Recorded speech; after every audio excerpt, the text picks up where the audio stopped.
Perkenalkan, saya Kopipa Srikoria dengan NIM 42231310121 dari kelas PSPK 2022A. Di sini saya akan menjelaskan mengenai soal larutan elektrolit dan non-elektrolit. Untuk soal yang pertama yaitu yang dimaksud dengan larutan elektrolit yaitu A. Larutan yang dapat menghantarkan arus listrik. Yang B. Larutan yang tidak dapat menghantarkan arus listrik. C. Larutan yang tidak dapat terionisasi. D. Tidak dapat menghasilkan gelembung gas pada elektroda saat uji coba elektrolit. Dan E. Tidak dapat menghidupkan lampu pada uji coba elektrolit. Untuk larutan elektrolit sendiri yaitu larutan yang mengandung ion-ion bebas, yang mengandung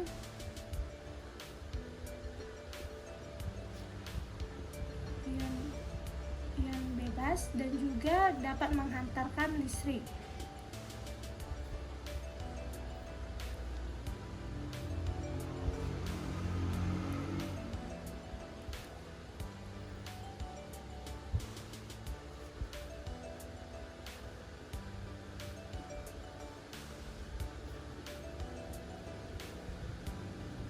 Nah, ketika zat terlarut dalam larutan elektrolit terionisasi, ion positif atau yang disebut juga kation dan ion negatif atau anion akan bergerak menuju elektroda dengan muatan berlawanan saat diberikan tegangan listrik. Adapun ciri-ciri dari larutan elektrolit yang pertama yaitu dapat menghantarkan listrik.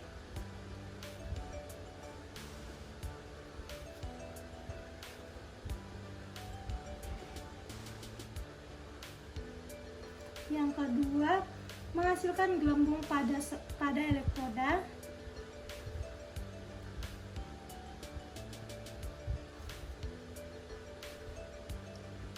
Dan yang ketiga yaitu menghasilkan nyala lampu pada saat uji elektrolisis.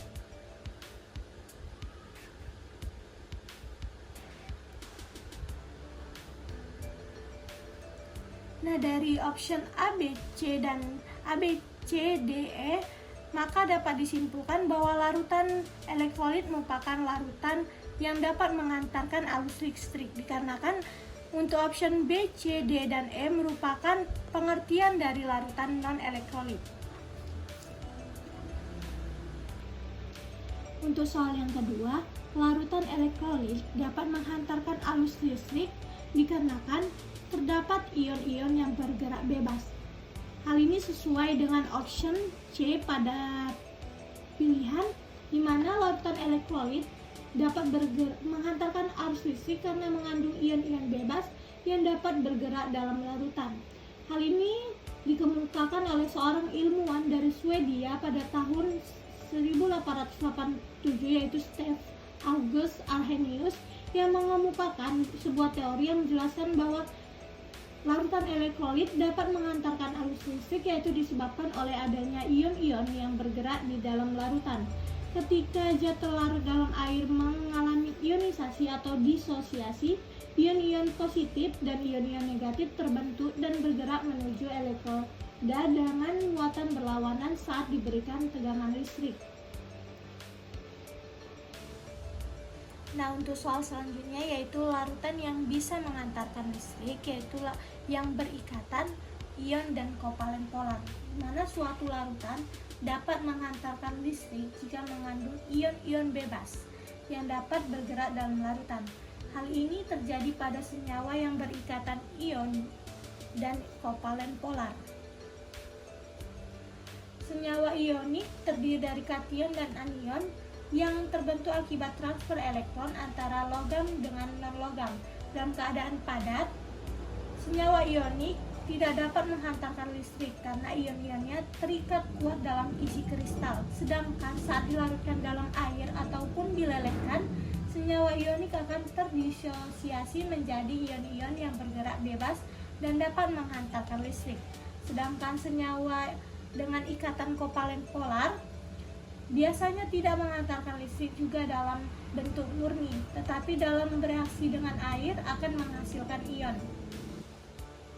Nah, alasan kenapa kovalen tunggal rangkap dua, koordinasi ataupun logam tidak dapat menghantarkan listrik dikarenakan ikatan kovalen tunggal ini dan rangkap ini umumnya membentuk molekul yang netral sehingga tidak akan menghasilkan ion di dalam larutannya, sedangkan kovalen koordinasi ini tidak selalu menghasilkan ion bebas sehingga tidak bisa menghantarkan listrik. Untuk kovalen nonpolar tidak dapat menghantarkan listrik karena tidak ada muatan ataupun ion bebas di dalam larutannya. Sedangkan untuk logam memang tidak dapat menghantarkan listrik dalam bentuk padat, tetapi bukan dalam bentuk larutan.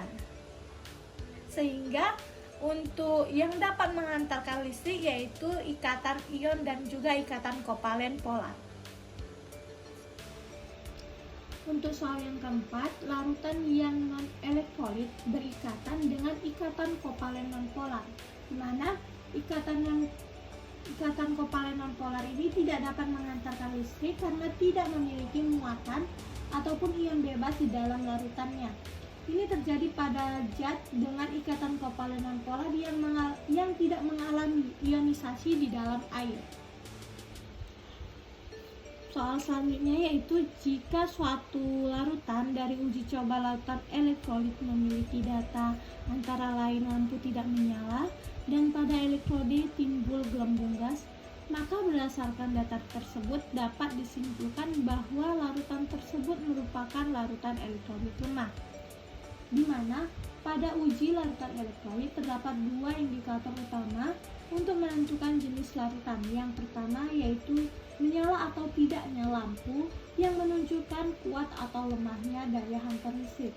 Yang kedua yaitu munculnya gelembung gas pada elektroda yang menunjukkan adanya reaksi elektrolisis yang terjadi akibat pergerakan ion dalam larutan. Nah, berdasarkan data yang ada yaitu lampu tidak menyala, hal ini menandakan daya hantar listriknya lemah, di mana tidak cukup banyak ion untuk menghasilkan arus listrik yang kuat. Data selanjutnya yaitu timbul gelembung gas, di mana ini menunjukkan adanya ion-ion dalam larutan sehingga larutan masih bisa mengantarkan listrik walaupun masih lemah. Dari kedua data ini, larutan masih dapat mengantarkan listrik tetapi dengan daya yang rendah sehingga larutan tersebut termasuk ke dalam larutan elektrolit lemah. Selanjutnya yaitu soal yang keenam, larutan senyawa berikut yang tergolong elektrolit kecuali. Nah, larutan elektrolit ini kan merupakan larutan yang dapat menghantar listrik karena mengandung ion-ion bebas dalam larutan. Senyawa elektrolit dapat berupa elektrolit kuat dan juga elektrolit lemah, tergantung seberapa banyak ion yang dihasilkan dalam larutan. Untuk option A, NH4OH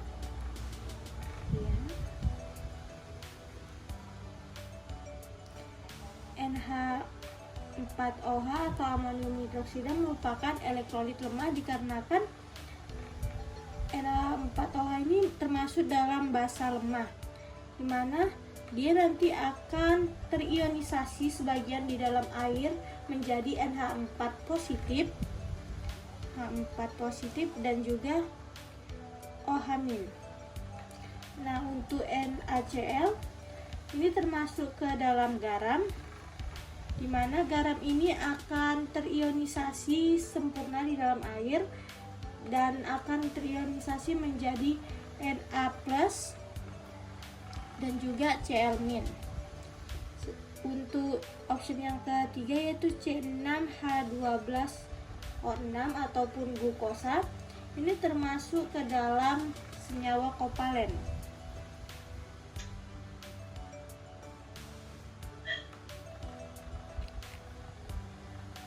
Nah, glukosa ini bukan termasuk elektrolit karena larutannya itu di dalam air tidak akan mengalami ionisasi. Glukosa tetap sebagai molekul netral dalam larutan sehingga tidak dapat menghantarkan listrik. Kemudian untuk CH3COH atau asam asetat,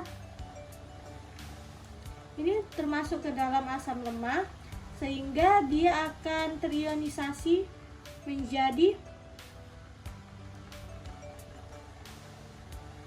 CH3, COO- dan juga H+. Nah, untuk NaOH ini termasuk ke dalam basa kuat. Karena kalau sudah basa kuat berarti akan terionisasi sempurna di dalam air menjadi elektrolit kuat. Nah, ini akan terionisasi membentuk Na positif dan juga OH- di dalam air. Nah, dari kelima larutan ini dapat kita simpulkan bahwa glukosa merupakan larutan non-elektrolit.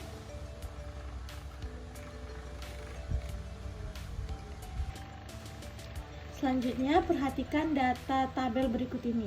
Nah, berdasarkan data pada tabel, urutan kenaikan derajat ionisasi senyawa-senyawa di atas adalah, di sini kita akan membahas mengenai derajat ionisasi yang menunjukkan seberapa banyak suatu zat yang akan terionisasi di dalam larutan.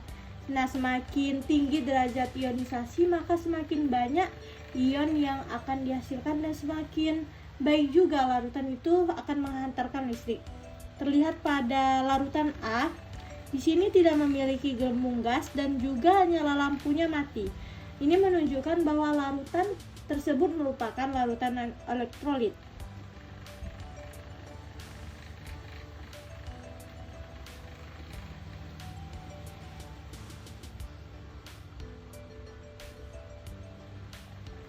Nah, larutan non-elektrolit tersebut tidak akan terionisasi sama sekali sehingga nilai ionisasinya yaitu sama dengan 0. Nah, untuk larutan B, dengan banyaknya gelembung gas dan nyala lampu yang terang, hal ini menunjukkan bahwa larutan tersebut merupakan larutan elektrolit kuat.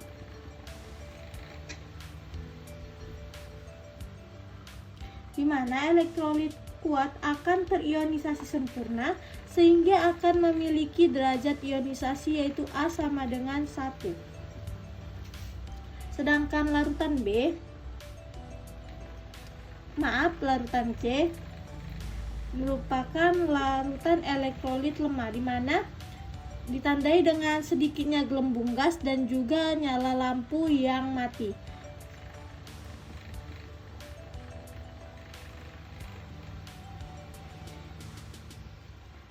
Dan derajat ionisasi dari elektrolit lemah ini merupakan derajat ionisasinya lebih kecil dari 0. Sebelumnya derajat ionisasinya lebih besar dari 0 dan lebih kecil dari 1. Sehingga karena urutan kenaikan derajat ionisasi berarti dari yang paling rendah ke yang paling tinggi, maka urutannya yaitu dari A, C, dan B. Hal ini sesuai dengan option pilihan B.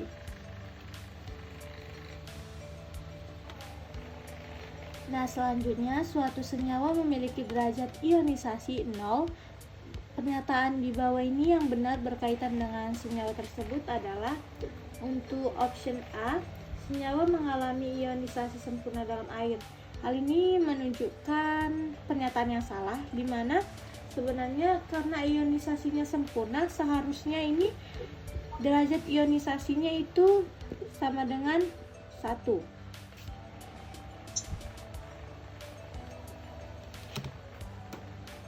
Derajat ionisasinya sama dengan 1.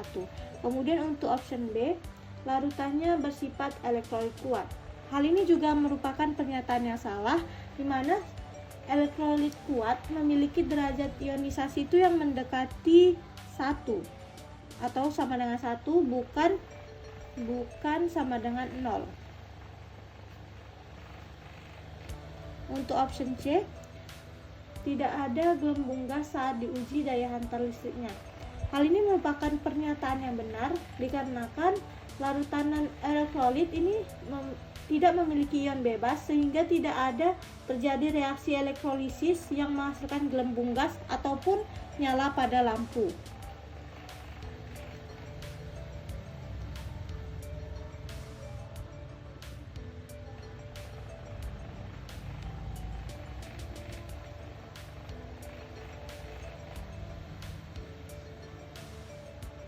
Kemudian untuk option D juga salah dikarenakan karena larutannya non elektrolit maka tidak akan menghantarkan listrik sehingga lampu tidak akan nyala.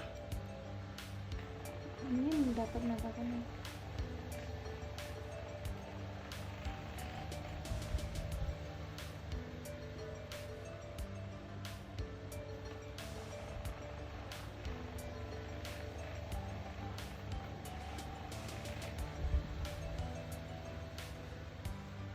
Kemudian untuk yang E itu contohnya adalah senyawa NaBr atau natrium bromida. Nah, natrium bromida ini merupakan senyawa ionik yang larut di dalam air dan mengalami ionisasi sempurna, sehingga senyawa ini merupakan tergolong elektrolit kuat. Nah, NaBr atau natrium bromida ini merupakan garam yang terbentuk dari asam kuat HBr dan juga dari basa kuat NaOH. Nah, dalam air NaBr ini akan terionisasi sempurna menjadi Na+ dan juga Br- yang termasuk dalam elektrolit kuat.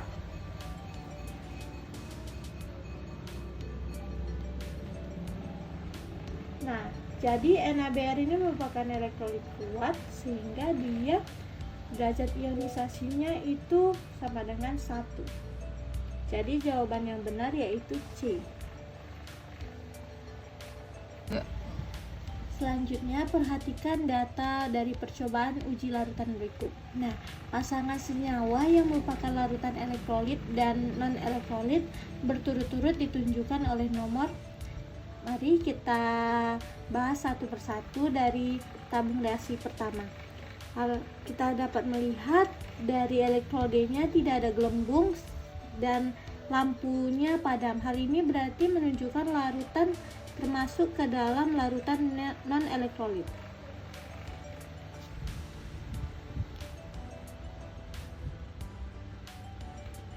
Nah, untuk tabung yang kedua, pada elektrode ada sedikit gelembung dan pada lampunya nyalanya itu padam. Hal ini menunjukkan bahwa larutan tersebut termasuk ke dalam elektrolit lemah.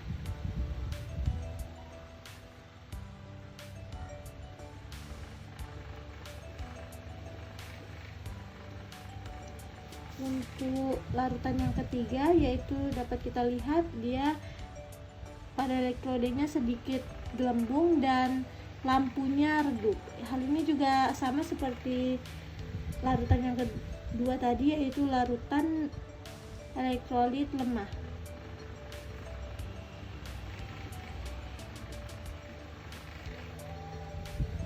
Untuk larutan pada tabung reaksi keempat, kita lihat elektrodenya banyak gelembung dan nyala lampunya redup, sehingga larutan juga dikategorikan ke dalam larutan elektrolit lemah.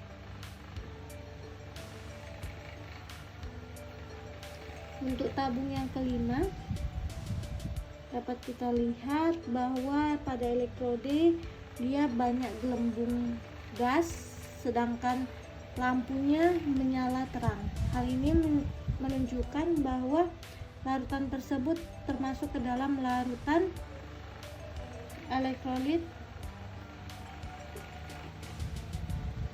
kuat. Nah, maka senyawa yang merupakan elektrolit kuat dan non-elektrolit yaitu larutan pada nomor 5 yaitu larutan elektrolit kuat dan larutan 1 yaitu larutan non-elektrolit, sehingga optionnya yaitu D. Selanjutnya dari suatu eksperimen diperoleh data sebagai berikut. Nah, kekuatan elektrolit yang sesuai dengan data adalah kekuatan elektrolit ini tergantung pada kemampuan senyawa untuk terionisasi dalam air. Seperti yang tadi sudah saya jelaskan, elektrolit sendiri terbagi menjadi 3 yaitu elektrolit kuat, elektrolit lemah dan juga non-elektrolit. Mana elektrolit kuat memiliki derajat ionisasi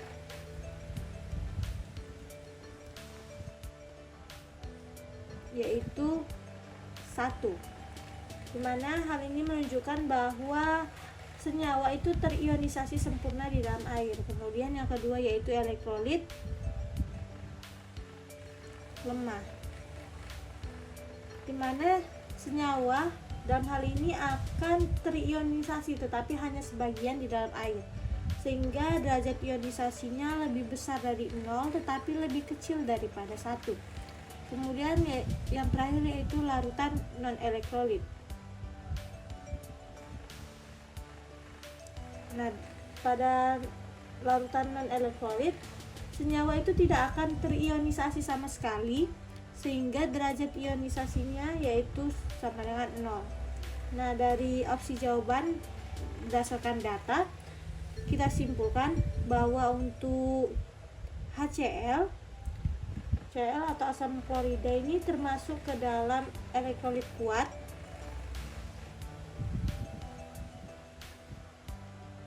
HCl ini termasuk ke dalam elektrolit kuat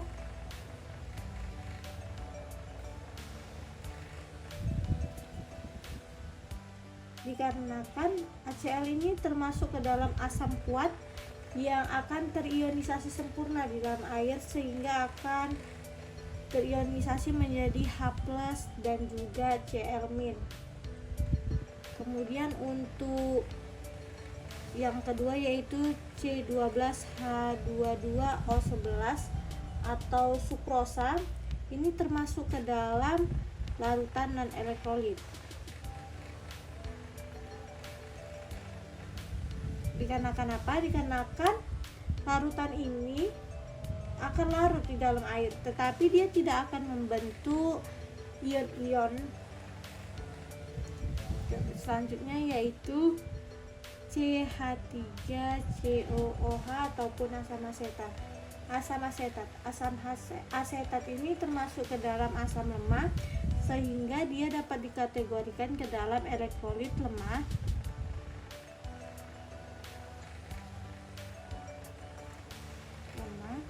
Dikarenakan dia hanya terionisasi sebagian, sehingga akan terionisasi menjadi CH3COO- dan H+.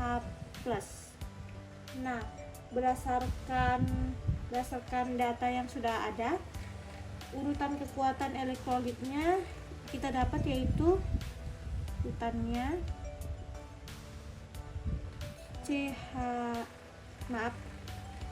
C12H22O11 lebih kecil dibandingkan dari CH3COOH, dan CH3COOH akan lebih kecil dari HCl, sehingga kita lihat opsinya untuk pilihan yang benar itu yaitu E, CH3COOH lebih kecil dibandingkan dari HCl.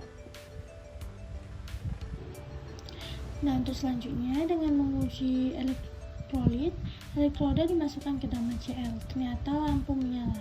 Hal ini disebabkan oleh, baik kita akan bahas di mana HCl ini merupakan termasuk ke dalam asam kuat. Nah, karena dia asam kuat sehingga HCl ini akan terionisasi sempurna di dalam air. Selain itu, HCl ini juga merupakan senyawa kovalen.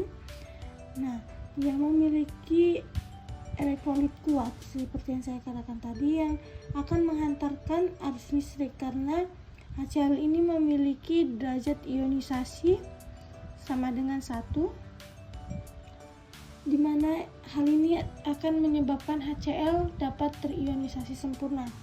Nah, ketika HCl ini larut di dalam air, maka dia akan terionisasi menjadi Cl- dan H+.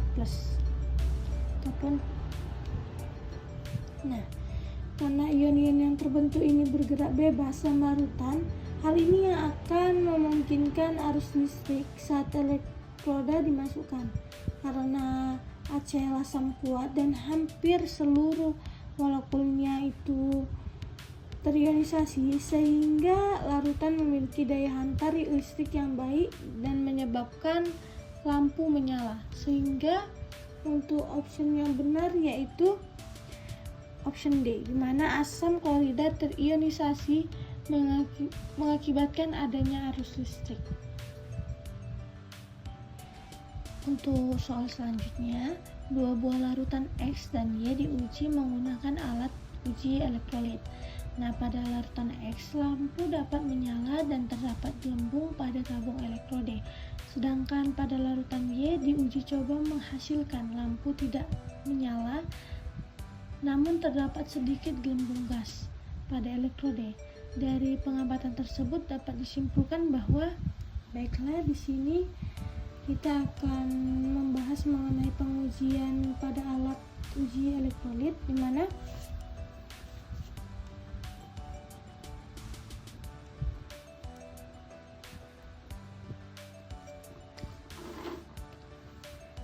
kalau kita akan mengidentifikasi apakah larutan tersebut elektrolit kuat, elektrolit lemah, ataupun juga larutan non-elektrolit, kita dapat melihatnya dari nyala lampu maupun gelembung gas.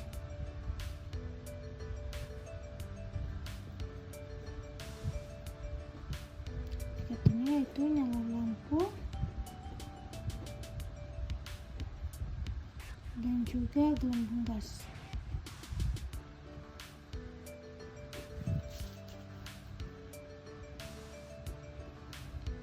Nah, kita akan menganalisis pada larutan X dan juga Y, di mana pada larutan X tadi dikatakan lampunya dapat menyala dan terdapat gelembung pada tabung elektrode. Nah, untuk larutan X sendiri, X itu larutannya menyala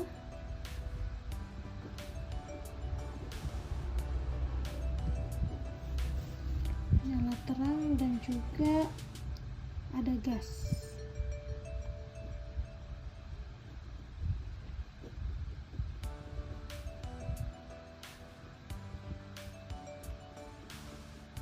Nah, nyala lampu yang terang ini menunjukkan adanya ion-ion yang dapat mengantarkan listrik dengan baik.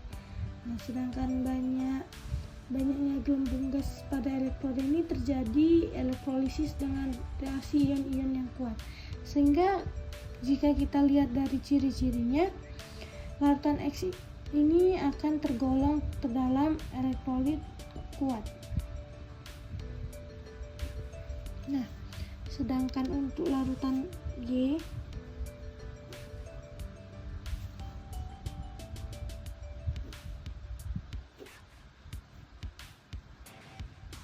lampu tidak menyala,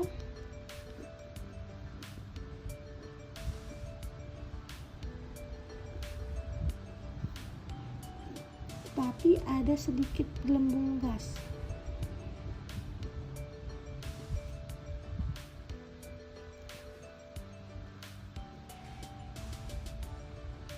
Nah, jika kita lihat nih, larutan Y berarti lampunya tidak menyala, berarti larutan ini tidak dapat mengantarkan listrik dengan baik. Tetapi masih ada nih sedikit ion yang terionisasi, tetapi tidak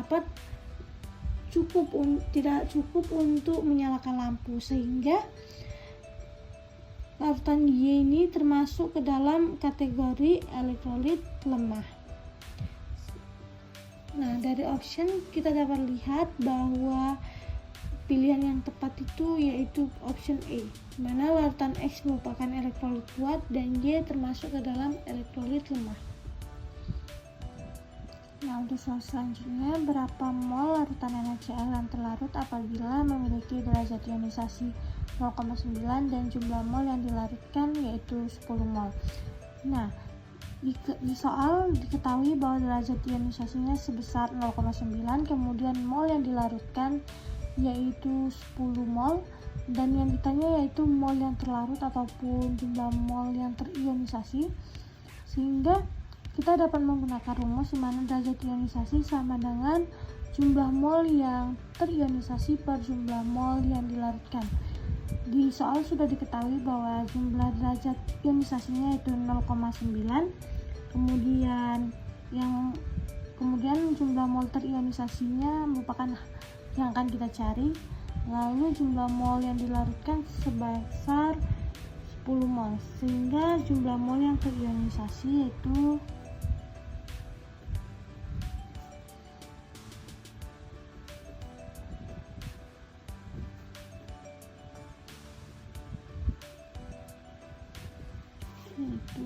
sama dengan kita kalikan silang 0,9 dikali 10 mol, sehingga mol yang terionisasi yaitu 9 mol. Maka pada option jawaban yang benar yaitu E. Nah, selanjutnya, berapa derajat ionisasi dari asam karbonat apabila mol mula-mulanya itu sebesar 12 mol dan setelah dilarutkan terionisasi sebesar 6 mol. Nah, dari soal diketahui mol yang dilarutkan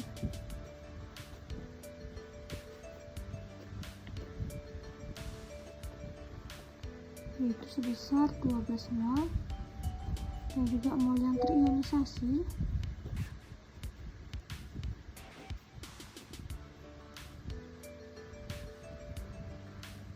sebesar 6 mol. Nah, yang ditanya itu besar atau banyaknya derajat ionisasi.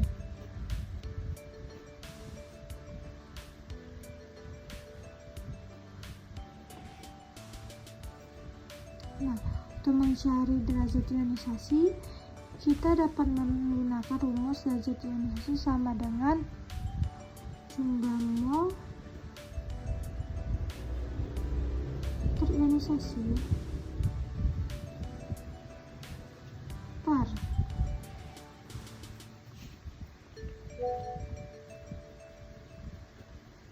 jumlah mol dilarutkan.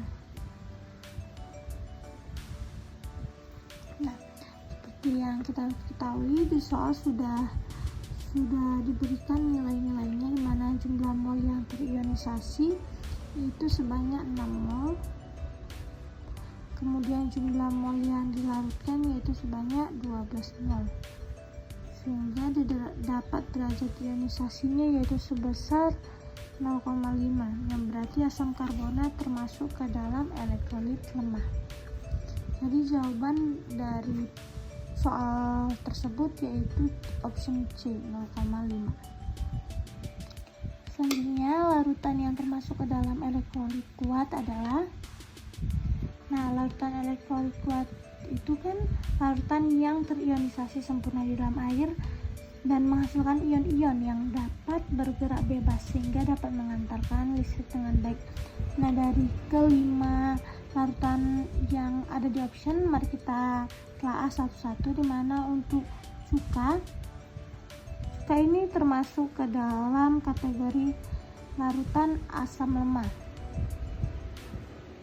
Nah, apabila sebuah larutan tersebut asam lemah, maka larutan tersebut hanya terionisasi sebagian di dalam air, sehingga cuka dapat kita kategorikan ke dalam elektrolit lemah. Nah, untuk option B yaitu sabun ini terdiri dari asam lemak seperti asam stearat yang dapat terionisasi tetapi tidak terionisasi sempurna, melainkan hanya terionisasi sebagian.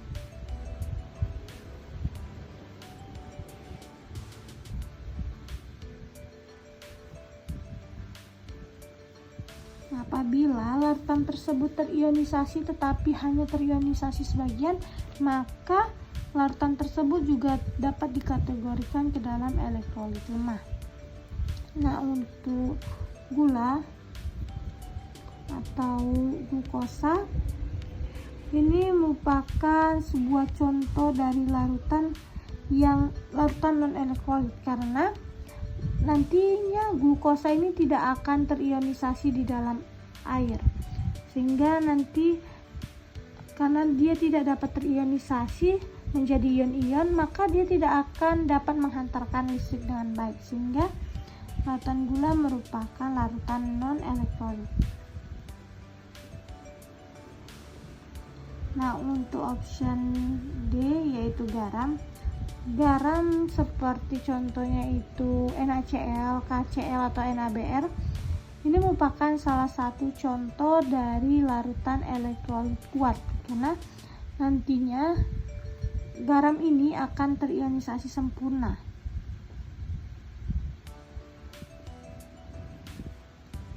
Terionisasi sempurna di dalam air sehingga dapat menghantarkan listrik dengan baik. Nah, untuk option terakhir yaitu air jeruk. Nah, air jeruk ini mengandung asam sitrat ataupun asam lemah. Nah, karena dia asam lemah sehingga dia yang terionisasi itu hanya sebagian di dalam air, sehingga dia dapat dikatakan elektrolit lemah. Nah, dari option dan dari pembahasan yang sudah saya berikan, dapat kita simpulkan larutan yang termasuk ke dalam elektrolit kuat yaitu larutan garam pada option D. Nah, selanjutnya, jika suatu senyawa memiliki derajat ionisasi sebesar 0,5, maka dapat disimpulkan, nah, derajat ionisasi ini menunjukkan seberapa banyak suatu senyawa terionisasi dalam larutan. Nah, nilainya itu berkisar, misalnya untuk derajat ionisasi sama dengan 0, ini merupakan larutan non-elektrolit.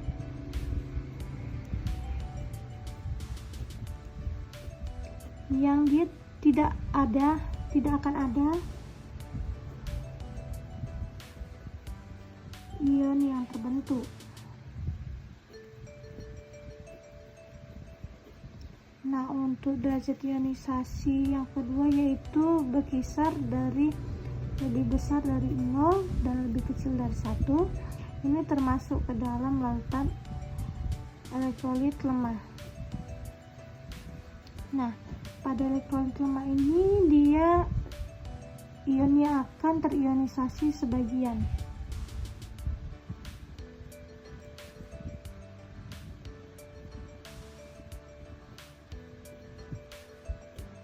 Untuk yang terakhir yaitu derajat ionisasinya sama dengan 1, yang menunjukkan bahwa larutan elektrolit ini termasuk elektrolit kuat. Di sini ionnya akan terionisasi sempurna. Nah, di dalam soal kita dapat lihat bahwa derajat ionisasinya yaitu sebesar 0,5. Maka ini berarti setengah ataupun 50% dari zat akan terionisasi menjadi ion, sedangkan sisanya akan tetap menjadi molekul. Nah, pada option yang tepat yaitu dapat kita simpulkan bahwa sebagian zat terurai menjadi ion. Option yang tepat yaitu option D. Baiklah, NaCl padat tidak dapat menghantarkan listrik, sedangkan larutan NaCl dapat menghantarkan listrik. Dari data tersebut dapat disimpulkan bahwa, nah, seperti kita ketahui, NaCl atau natrium klorida ini merupakan senyawa ionik yang tersusun dari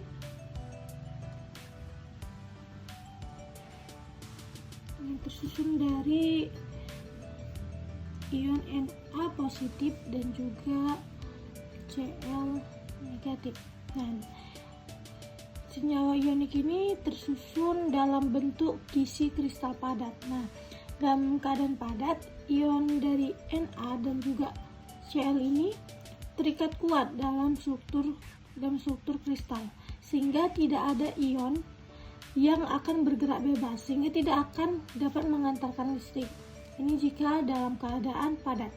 Nah, jika dalam keadaan larutan, NaCl ini akan terdisosiasi sempurna menjadi Na positif dan juga Cl- yang bergerak bebas dalam air. Nah, ion-ion inilah, ion-ion Na dan juga Cl ini yang akan menghantarkan arus listrik dalam keadaan larutan. Nah, reaksi disosiasinya ini yaitu NaCl solid apabila dilarutkan di dalam air maka akan menjadi Na positif tambah Cl negatif. Nah, kenapa sih pilihan B, C, D, E ini salah? Nah, untuk pilihan B, NaCl padat berikatan kovalen, tetapi larutan NaCl merupakan senyawa berikatan ion. Ini merupakan pernyataan yang salah dikarenakan NaCl merupakan senyawa ionik baik dalam bentuk padatan ataupun dalam bentuk larut. Nah, untuk option C, air menimbulkan perubahan pada kekuatan arus listrik. Di sini air sendiri itu tidak menimbulkan perubahan pada kekuatan arus listrik, tapi mungkin air inilah yang membuat ion-ion untuk bergerak, sehingga apabila NaCl dalam bentuk larutan dia akan menghasilkan arus listrik. Untuk option D, arus listrik akan mengalir bila ada air sebagai mediumnya. Nah, arus listrik ini dapat mengalir jika terdapat ion-ion yang bebas, yang bergerak bebas, bukan hanya karena ada airnya. Nah, untuk option yang terakhir itu adanya air mengubah NaCl yang semula berikatan kovalen menjadi berikatan ion. Nah, NaCl ini selalu merupakan senyawa ionik baik dalam bentuk padat maupun larutan. Jadi, jawaban yang benar yaitu A, di mana NaCl padat bila dilarutkan ke dalam air akan terdisosiasi membentuk ion-ion yang akan bergerak bebas. Untuk soal selanjutnya, kekuatan larutan elektrolit berkaitan dengan, nah untuk menjawab pertanyaan ini, kita dapat menentukan kekuatan larutan elektrolit itu dengan berseberapa banyak zat yang akan terionisasi dalam larutan. Salah satu caranya dengan ditentukan dengan menggunakan derajat ionisasi. Mana derajat ionisasi ini akan menunjukkan seberapa banyak ataupun presentasi molekul yang berubah menjadi ion dalam larutan. Nah, misalnya untuk elektrolit kuat, ionisasinya itu kan hampir sempurna. Maka derajat ionisasinya itu adalah sama dengan 1. Kemudian untuk elektrolit lemah, ionisasinya itu terjadi sebagian kecil saja, maka ionisasinya itu dalam rentang lebih besar dari 0 tetapi lebih kecil dari 1. Nah, kenapa sih option A, B, D, E ini salah? Karena kalau untuk option A dan B, ketetapan asam dan ketetapan basa memang ada kaitannya dengan elektrolit, tetapi ini hanya untuk menentukan kekuatan dari asam ataupun basanya saja, tidak lebih langsung ditentukan oleh derajat ionisasi. Nah, untuk volume larutannya, di sini volume larutan ini hanya mempengaruhi konsentrasi larutannya saja, tetapi tidak akan dapat menentukan larutan itu termasuk ke dalam elektrolit ataupun bukan. Dan untuk option yang terakhir yaitu atom-atom mengion di dalamnya. Nah, yang menentukan kekuatan elektrolit itu bukan hanya jumlah atom yang mengion, tapi seberapa banyak zat yang benar-benar terionisasi, sehingga jawaban yang paling tepat yaitu jawaban C, derajat ionisasi. Kristal senyawa ionik dapat menghantarkan arus listrik jika dilelehkan. Kenapa? Nah, karena ketika dalam keadaan dilarutkan ataupun dilelehkan, ini ion-ion akan bergerak bebas. Sedangkan dalam bentuk padat, ion-ion ini akan terkunci dalam kristal kisi dan tidak dapat bergerak sehingga tidak dapat menghantarkan listrik. Nah, sedangkan option B, C, D, E salah karena untuk option dibekukan ataupun B ini hanya akan membuat ion-ion tetap dalam posisi sehingga tidak akan menghantarkan listrik. Sedangkan jika didinginkan tidak ada pengaruh pada konduktivitas listrik, justru malah hal ini akan memperkuat ikatan dalam kristal sehingga ion-ion akan lebih sulit untuk bergerak. Kemudian untuk dikristalkan, ion-ion tetap dalam bentuk struktur kristal dan tentu tidak bisa bergerak bebas jika dia semakin dikristalkan. Kemudian untuk opsi yang terakhir yaitu didisosiasikan. Nah, jika terjadi dalam larutan, ion-ion bisa mengantarkan listrik, tetapi jika hanya merujuk pada pemisahan ion-ion tanpa perubahan fisik, misalnya dalam bentuk gas ataupun padat, ini tidak akan cukup untuk menghantarkan listrik, sehingga jawaban yang paling tepat yaitu dilelehkan ataupun dilarutkan. Selanjutnya, lampu alat penguji elektrolit tidak menyala ketika elektrolitnya dicelupkan ke dalam larutan asam cuka, tetapi pada elektroda terbentuk gelembung gas. Maka penjelasan untuk keadaan ini adalah, untuk ciri-ciri pada asam cuka ini kita ketahui di dalam soal bahwa lampunya tidak menyala tetapi ada terbentuk gelembung gas. Hal ini merupakan salah satu ciri dari elektrolit lemah, yang berarti hanya sedikit molekulnya yang terionisasi di dalam larutan. Nah, karena jumlah ion yang terbentuk sangat kecil, larutan tidak cukup untuk menghantarkan listrik sehingga tidak dapat nyala lampu pada uji elektrolit. Namun, reaksi elektrokimia masih dapat terjadi di elektroda di mana menghasilkan gelembung gas walaupun hanya sedikit. Nah, untuk pilihan yang tepat itu yaitu pilihan B. Kenapa pilihan lain salah? Untuk opsi yang A, cuka bukan elektrolit.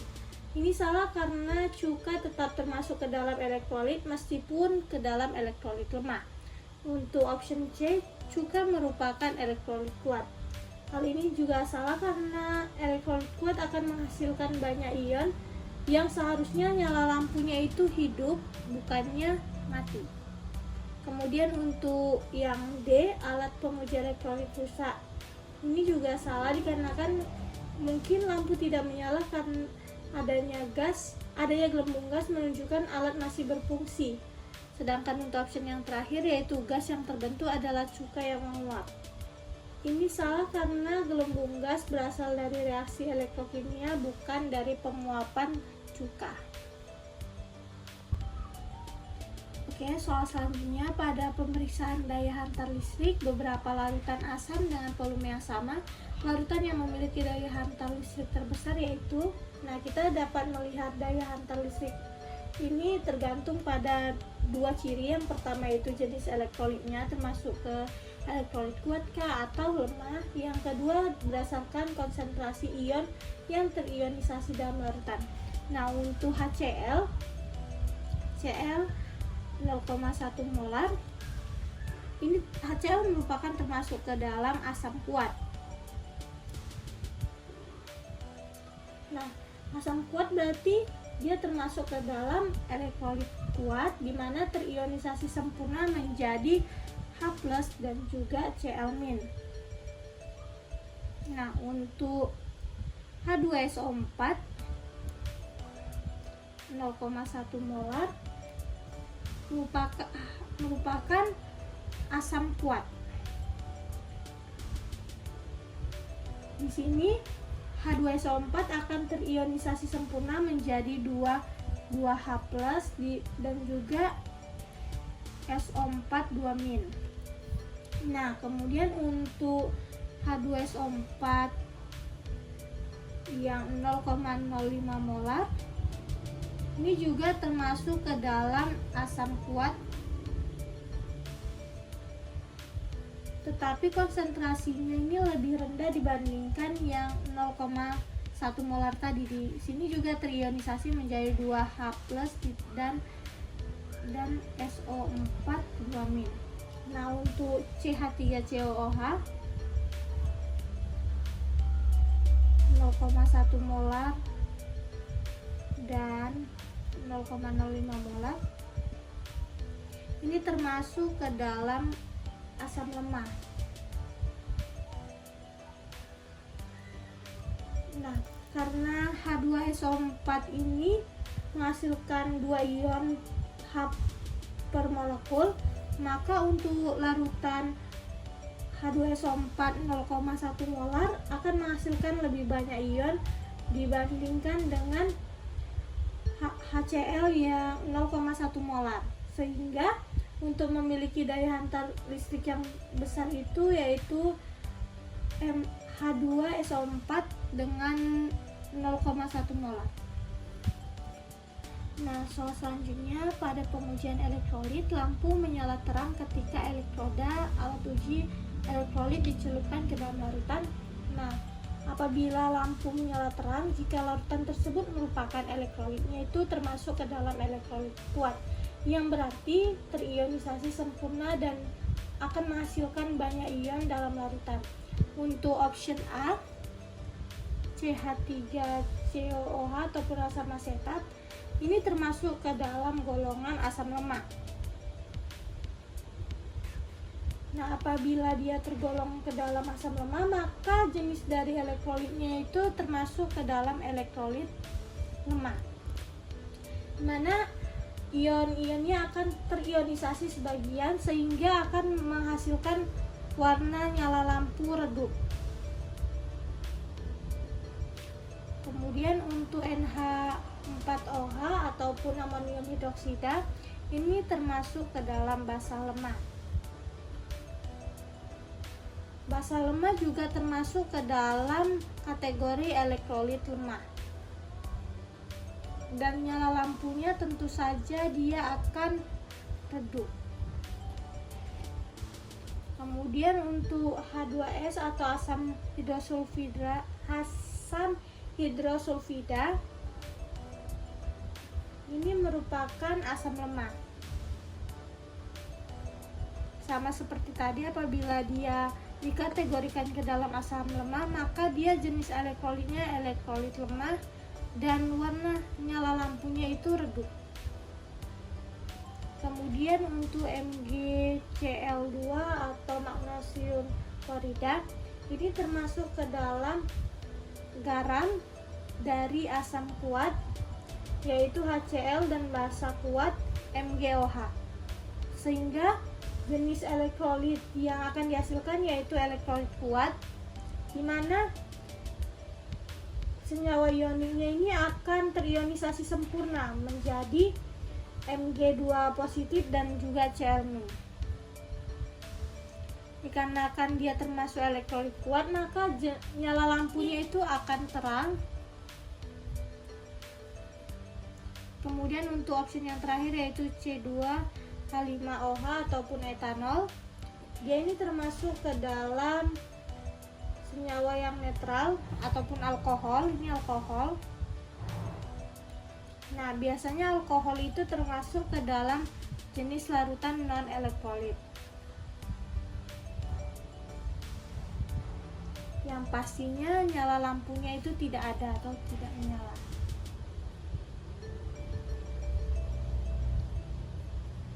Nah, dapat dilihat dari option A, B, C, D, maka yang nyala lampunya akan terang yaitu senyawa MgCl2.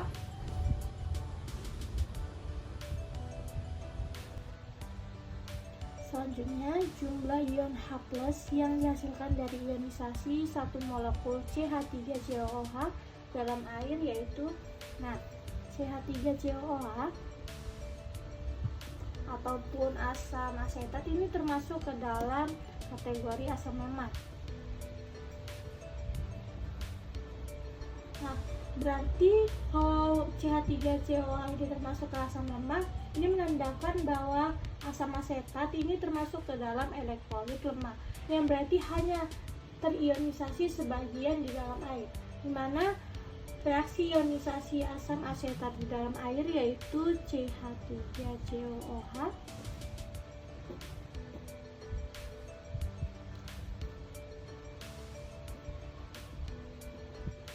dan menghasilkan CH3CO negatif dan juga H+. Nah, dari persamaan ini terlihat bahwa setiap molekul dari CH3COOH ini akan hanya melepaskan satu ion H+. Jadi jawaban untuk jumlah ion H+ yang dihasilkan dari ionisasi satu molekul CH3COOH dalam air yaitu 1 ataupun option A. Nah, selanjutnya jumlah ion H+ yang dihasilkan dari ionisasi satu molekul CH3COOH dalam air yaitu 1 ataupun option A. Nah, dari persamaan ini terlihat bahwa setiap molekul dari CH3COOH ini akan hanya melepaskan satu ion H+. Jadi jawaban untuk jumlah ion H+ yang dihasilkan dari ionisasi satu molekul CH3COOH dalam air yaitu 1 ataupun option A. Selanjutnya, sebuah senyawa memiliki nilai derajat ionisasi sebesar 0,6. Hal ini berarti bahwa, kita tahu derajat ionisasi ini kan menunjukkan seberapa banyak suatu zat yang terionisasi di dalam larutan. Nilainya itu berkisar di antara 0 sampai 1. Nah, untuk derajat ionisasi sama dengan 0 ini berarti menyatakan larutan non-elektrolit. Hal ini menyatakan bahwa tidak adanya zat yang terionisasi.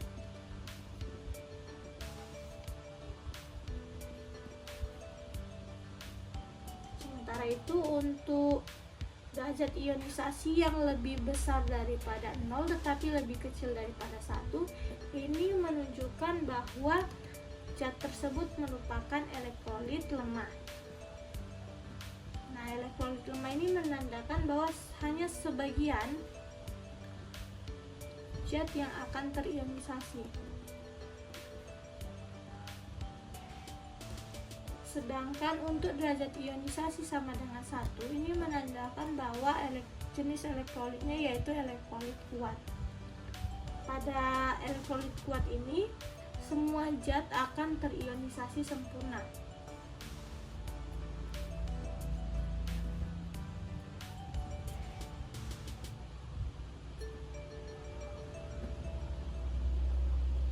Nah, karena derajat ionisasi yang diberikan yaitu 0,6,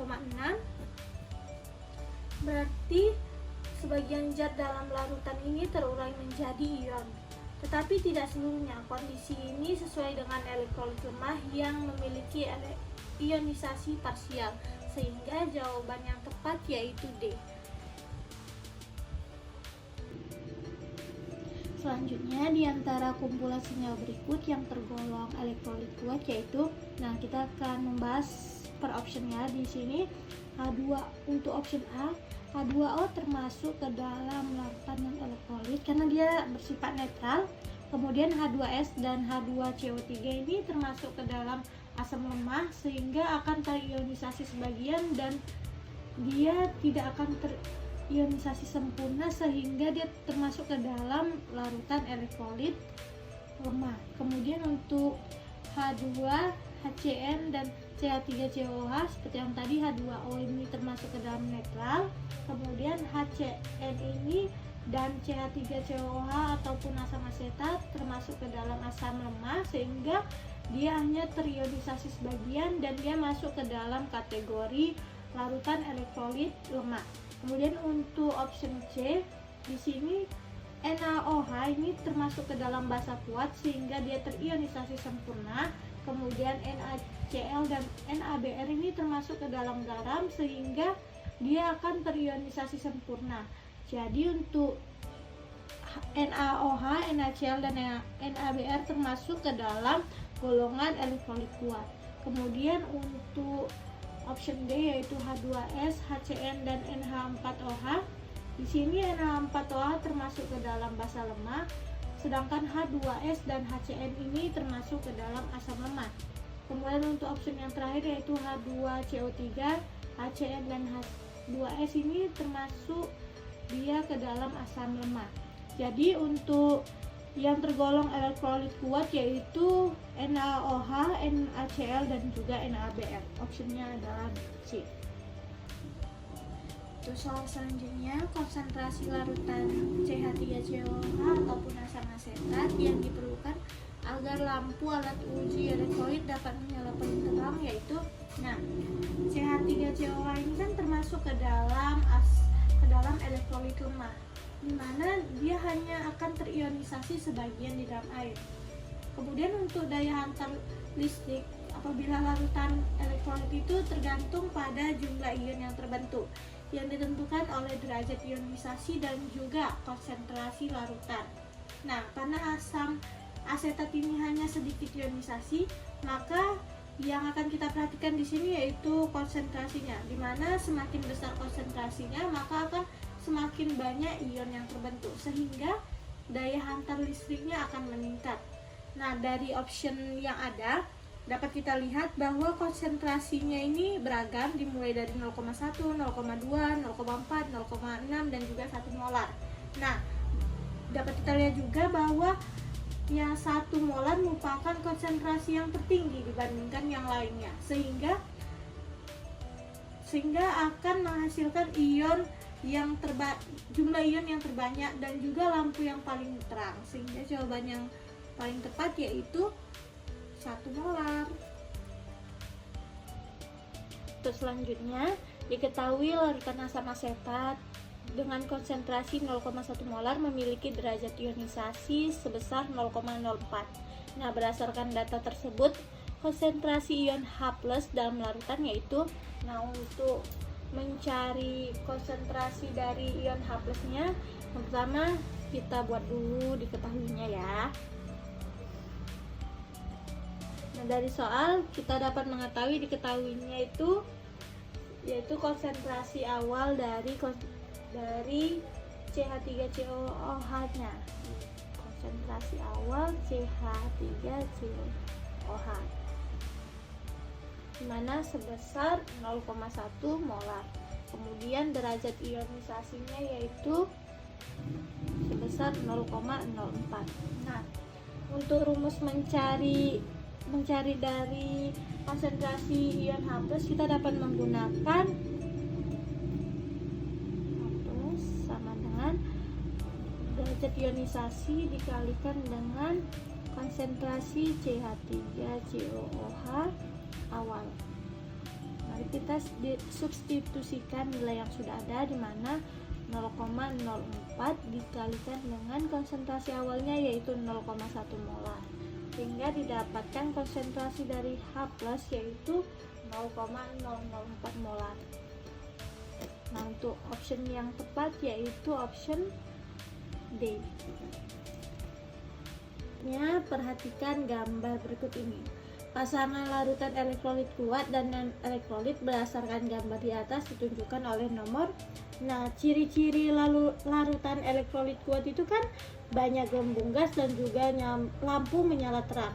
Nah, berdasarkan gambar dapat kita lihat bahwa larutan elektrolit kuat dapat ditujukan pada nomor 4. Kita lihat di sini adanya banyak gelembung dan juga nyala lampu yang terang. Nah, kemudian untuk larutan non elektrolitnya, ciri-cirinya itu tidak ada gelembung gas dan juga tidak adanya nyala lampu ataupun lampunya itu mati. Nah, kita lihat dari gambar 1, 2, 3, 4 dan 5. Nyala lampu yang tidak ada itu dan gelembung tidak ada terdapat pada nomor 5. Sehingga untuk pasangan larutan elektrolit kuat dan non elektrolit berdasarkan gambar ini ditunjukkan pada nomor 4 dan juga nomor 5. Option A. Selanjutnya, berikut ini adalah hasil dari uji elektrolit dari larutan gula. Nah, berdasarkan hasil uji tersebut, larutan gula ini termasuk ke dalam, kita dapat melihat berdasarkan gambar dalam uji elektrolit, larutan gula ini tidak akan menyebabkan lampunya menyala dan juga tidak adanya gelembung pada elektroda, yang merupakan bahwa larutan tersebut merupakan larutan non elektrolit. Nah, larutan gula ini misalnya sukrosa tidak dapat terionisasi dalam air karena merupakan senyawa kovalen yang hanya larut dalam molekul, bukan dalam ion. Karena tidak adanya ion yang dapat menghantarkan listrik, larutan gula tidak akan dapat menghantarkan arus listrik sehingga dia termasuk ke dalam larutan elektrolit.